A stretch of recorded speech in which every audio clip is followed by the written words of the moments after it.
Now, South Africa has been hearing quite a bit recently about Croatia, and I know a lot more people are beginning to travel to Croatia.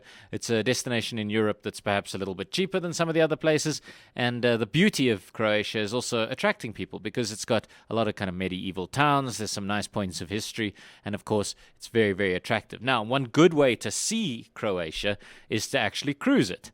So we've got our favorite person when it comes to cruises into the studio. We're talking to Inge Dobihal from Austria Connection about Croatian cruising and how you can get around Croatia in an easy and relaxing way. Welcome to the studio, Inge.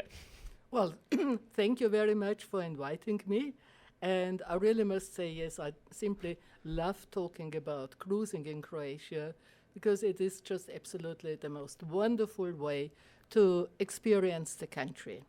Now, when we talk about cruising in Croatia, we talk about island hopping cruises.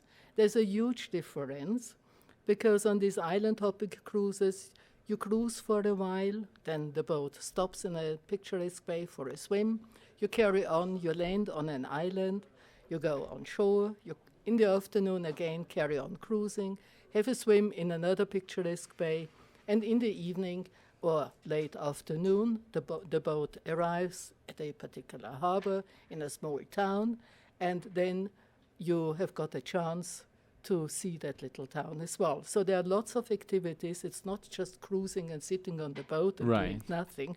That's the big difference. And the other big difference is that when we talk about island hopping cruises, you can only do that on small boats. Because the big ocean cruises, the harbors on the islands are not big enough. So you can only do that on small boats. Maximum capacity on these boats is about 40 passengers, not more than that. Right, okay. And as I said, you know, the day goes by. Every day you have got breakfast and lunch on board. And in the evening, when the boat docks overnight in these little places, then you go out on your own and discover the places and look after your own supper. And I suppose one of the nice things about Croatia is that most of the attractions in Croatia are actually on the coastline and are within reach of a boat. So it's not like you're missing out on seeing a lot of the country. Exactly. You're actually still getting the Croatia experience. Yes, absolutely. Because you don't only see the islands, but you also cruise along the coast, seeing places like, for instance, Split, which is one of the most historic places, and then also Dubrovnik, not only historic, but also the most beautiful city in Croatia.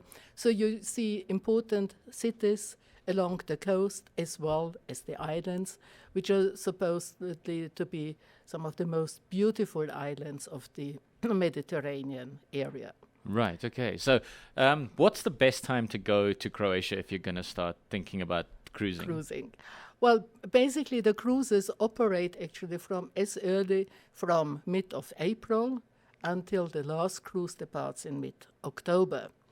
But one has to be a little bit careful because if swimming is an important part for you, then you rather should go, let's say, from mid-June to mid-September. Okay. If swimming is not so important for you, if it's just for the experience, then no problem, you can do the cruises already as from mid-April to mid of October. Right, and I suppose the benefit of it being in the northern hemisphere is that we get to go swimming in our winter, which is great. Absolutely, that's the best part of it. Right. Now, I know often with these little cruises, then the meals and things are quite important, and there's activities and things that happen on the boat as well. They have little kind of ice cream days and what have you. Is this the case in the Croatia cruises? Yes, absolutely. And there's perhaps something else which I have not mentioned before, but it's important when I talk about the boats themselves, that being just motor sailing boats, most of them, you must not expect huge cabins. Right. These are simple cabins because it's nothing but a motor sailing boat. And the cabins are just there for a sleeping purpose. So if somebody asks, for instance, can I have a cabin, with a balcony? Right. I think this you find on big cruise ships or river cruise ships, but certainly not on that. Well, as you say, the point is to try and get into places that you can't usually go to, right? Yeah. So, that's absolutely essential. Okay, so let's talk about some of the highlights along the cruise. What are the things that people must look forward to? What are the things they must look out for? Well, there are various cruise routes you can take. My suggestion is that the best, most interesting route is the one that takes you from Split via Dubrovnik and then via the islands, various islands. The most important one is Korčula, the other one is Hvar, and back to Split. So that's a sort of a round-trip cruise where you really see the highlights of the cities on land, as well as the most beautiful islands on the way back to the starting point.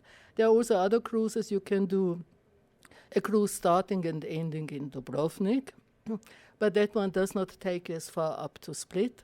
So that's the reason why I say that is the most Right, to actually popular incorporate one. Split in the Yes. north. Okay. There are other cruises also in the northern part of Croatia, but I would say especially for the first timer, the southern part is the most beautiful one, so rather stick to that than to the other one.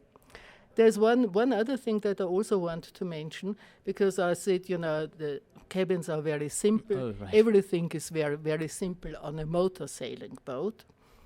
You actually can do a cruise on 2 different categories of ships. Okay. It's not category of cabin, it's category of ship.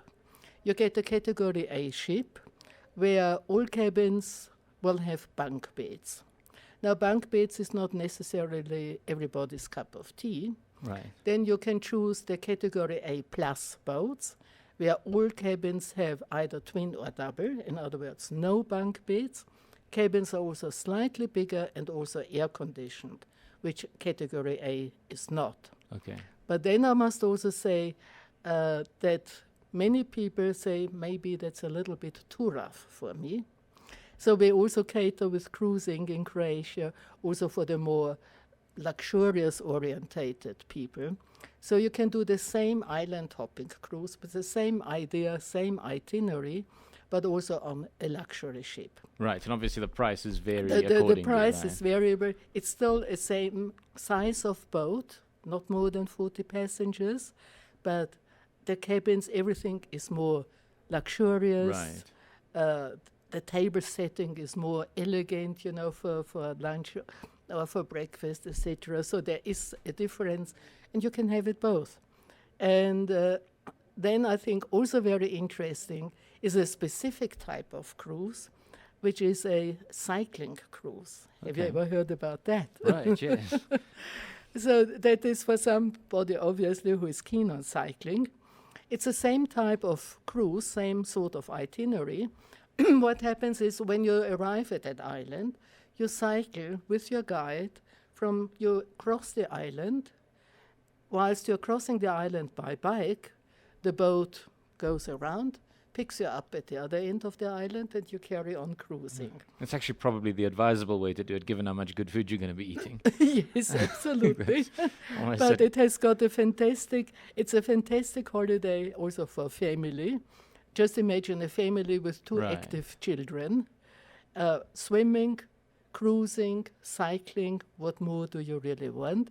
So it's a fantastic holiday, and it has got an additional advantage. If, for instance, the mother says, well, I'm actually not that keen on cycling every day, stay on Right. board. and catch the boat the easy way. Right, good. Exactly. That makes sense. Okay, for South Africans, what do they need in terms of visas? Where do they fly to? What's the advised kind of Well, way to do that?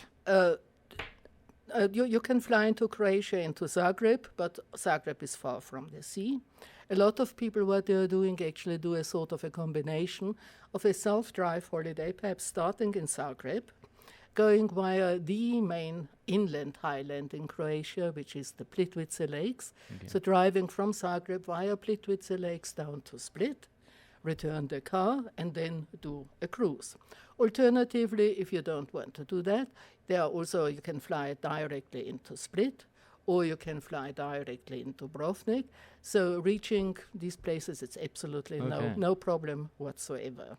And then in terms of visas for us, it's the Schengen visa. No, unfortunately not as yet, no. Okay. Croatia is an EU member, but is not a member of the Schengen Agreement. Okay. They're hoping to be a Schengen partner soon. When exactly it will happen, I don't know.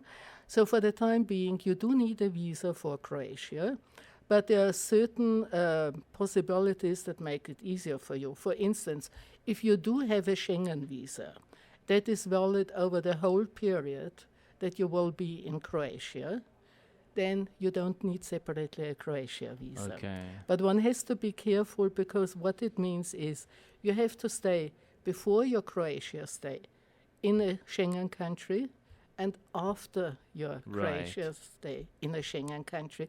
Otherwise, the embassies would not issue a Schengen visa stretching over the whole period. Okay. So, but anyway, for many people, that makes things a little bit easier. Otherwise, as I say, you do need a separate visa for Croatia. It is not really problematic. There is one specific office in Johannesburg. For anybody who wants to know, welcome to contact me, and I'll give exactly the address. It's a proper appointed visa office by the Croatian embassy. It's unproblematic. If you apply through that office, you don't have to appear in person, which is a big help. Really easy, right. And so... Okay, now how do people book? Where do they go? What must they look at? Well, they can book it through any travel agency in South Africa. Of course, they can contact us direct as well. And then you've got a website with the details and things on? I've got the website, yes. Our website is very, very simple. www.austriaconnection.co.za. Well, there we are. Thank you very much, Inge. It's been a pleasure again talking to you. Always Thank have you. all of the facts. So that's Croatia. It's a new and interesting way to see a country that, as I say, is becoming more and more popular with South Africans because it offers pretty much everything.